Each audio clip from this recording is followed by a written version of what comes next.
Target ang mga masiselang isyu ng lipunan na sangkot ang ilang mga ahensya ng gobyerno at mga personalidad. Hihimayin ang iba't ibang mga isyu, balita at usapin. Puntirya ang mga tiwali at ilalantad ang mga mali sa pamahalaan.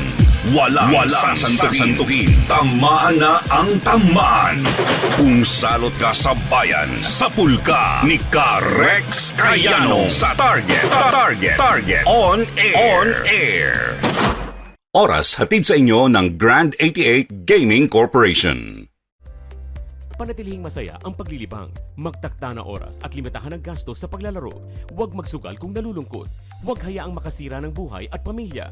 Para sa impormasyon ukol sa responsible gaming, tumawag lamang sa hotline number 02-8404-0171 o bisitahin ang www.casinofilipino.ph. Isang mensahe mula sa PAGCOR. Gambling is for 21 years old and above only. Keep it fun. Game responsibly. Ito ating kausapin mga kaibigan, yung kaibigan natin si Director Derek Carrion, PDEA spokesperson. Direk, magandang hapon po. Sige. Good afternoon, sir. Sa ngalan po ni Director General Moro Virgilio M. Lazo. Apo, at si Karix Cayano po, napapakinggan po tayo sa DZME. At Yes, tama po ba statement po ng PDEA ni minsan hindi pa po nasasama yung pangalan po ni President BBM dahil simula po na ma-activate po nung last 2002, hindi pa po kailanman po napabilang po si President BBM doon po sa National Drug Information System po, Director?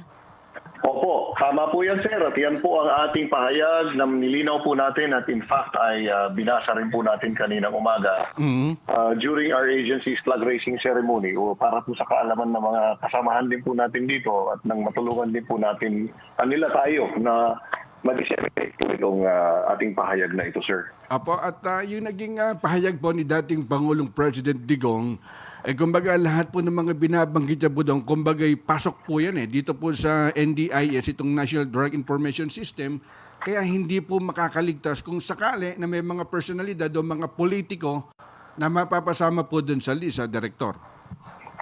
Definitely, sir, kasi nga po, ang pagdagdag at lalong-lalo na po ang pagtanggal ng pangalan doon sa ating sinasabing NDIS na hindi ko ganun basta-basta. Apa. In fact, sir, even yung pagdagdag mismo, interagency effort po yan. Kailangan kumbaga confirmed and validated and a reliable intelligence ang basis. At Apa. hindi lang po isang ahensya ang sasali diyan.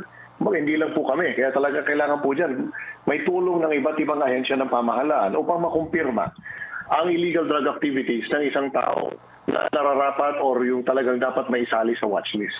Apo, at kumbaga para magkaroon na rin ng linaw po sa publiko, mismong PDEA na po nagsabi, kumbaga wala doon si President BBM.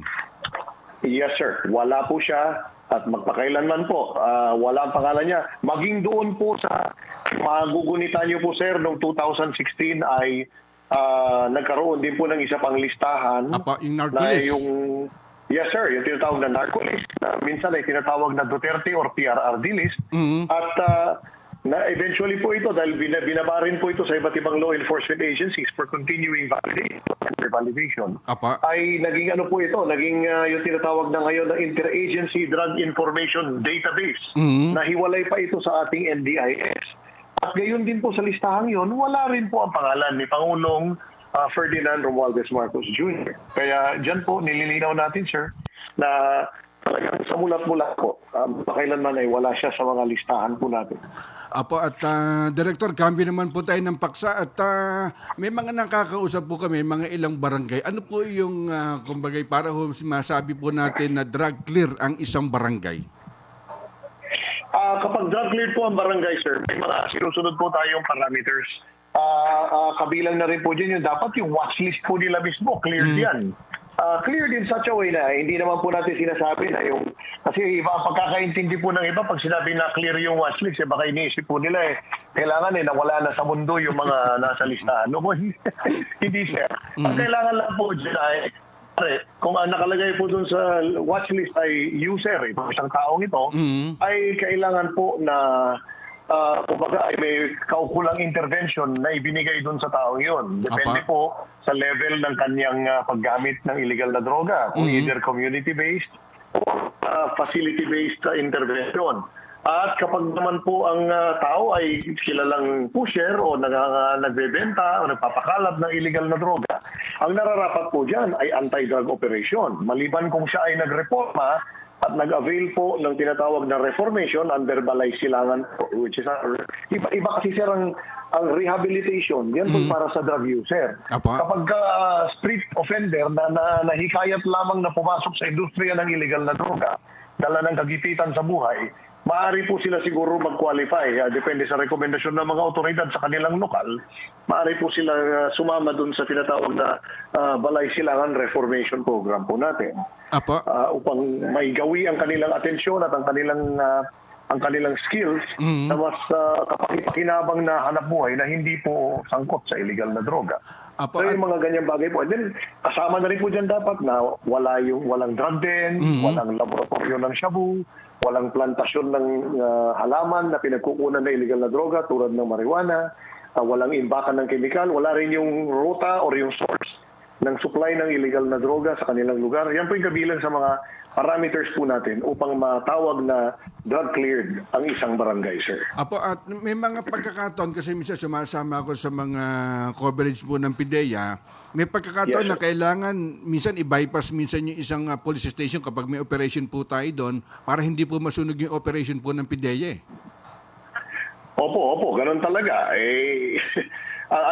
Tama kayo. Ang bypass operation po, napaka-intricate na operation po na talagang kailangan maayos ang paglatag po niya nang hindi masunog. Pero maganda isang panungkalan, isang mambabatas yung maglagay po ng body cam at director doon po sa mga anti-drug operation. Kumbaga, yun magpapatunay na lehitimo yung sinasagawang drug operation. Yes, sir. May batas na po yan, sir. Yung body cam law na talagang hanggang ngayon po. In fact, kasama po sa affidavit na sinasubmit, lalo na sa anti-drug operation, yung bypass medyo mahirap, sir, kasi challenging yan. Delikado yung body camera. Pag nakita po yan ng subject natin, baka magkaroon po ng casualties on the ground on both sides.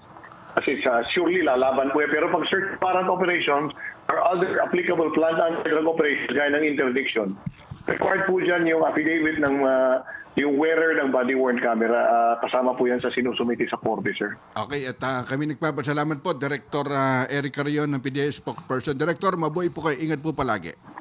Sir, maraming salamat po sa ngalan ng aming Director General na si Undersecretary Moro Trujillo M. Lazo. Magandang hapon po sa inyo, sir.